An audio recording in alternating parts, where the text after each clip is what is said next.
Oui, Madame la maire, chers collègues, mon intervention, en fait, je reprends l'intervention je vous lis l'intervention que Madame Carole Gandon aurait fait si elle avait pu être là, du fait de notre situation, mais qui est celle de notre groupe, évidemment.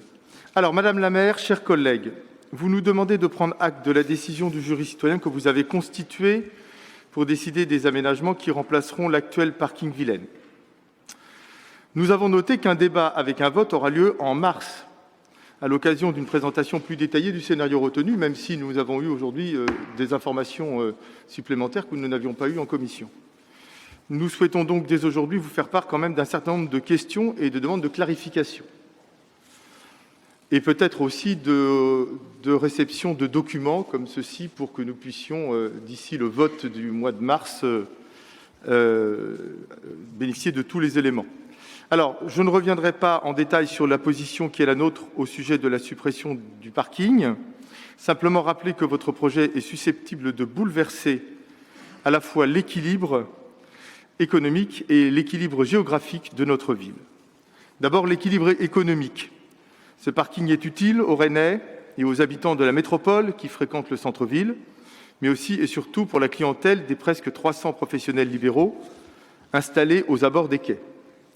En supprimant ces 250 places de stationnement hyper fréquentées, sans offrir d'alternatives proches, vous pénaliserez ces activités pourtant essentielles à la vitalité et à la bonne santé économique, et non seulement commerciale, de notre centre-ville.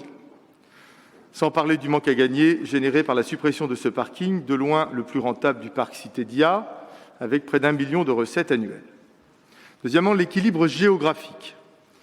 Découvrir le fleuve est une solution tentante, mais nous alertons sur des inconvénients et obstacles à anticiper.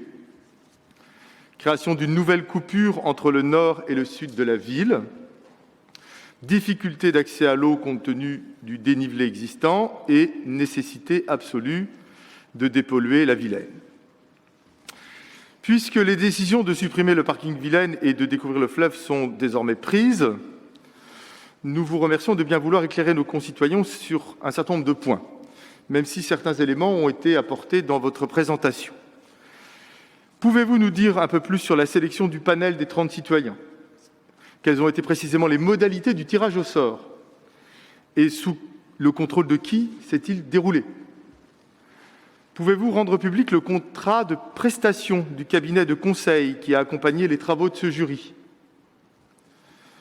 Pouvez-vous nous transmettre et rendre public l'ensemble des documents techniques, juridiques, financiers transmis au jury? Et je le répète, nous transmettre les visuels que nous avons vus et le dossier. Vous indiquez que le jury a travaillé sur 2 scénarios différents, le premier n'impliquant pas la découverte de la Vilaine. Pouvez-vous nous donner les ordres de grandeur budgétaire de ces 2 scénarios de façon détaillée? L'impact financier a-t-il été pris en considération par le jury? Par ailleurs, vous évoquez que la solution choisie l'a été par 72 points contre 53. À quoi correspondent ces points? Ça reste obscur.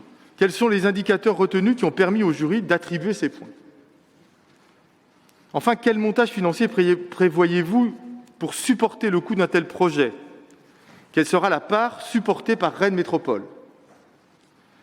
Une décision aussi importante, ayant un impact aussi décisif, à la fois sur la physionomie de notre ville et de telles conséquences sur l'accessibilité de notre centre-ville et sur les finances de notre collectivité, mérite d'être prise dans la plus grande transparence. Par avance, nous vous en remercions.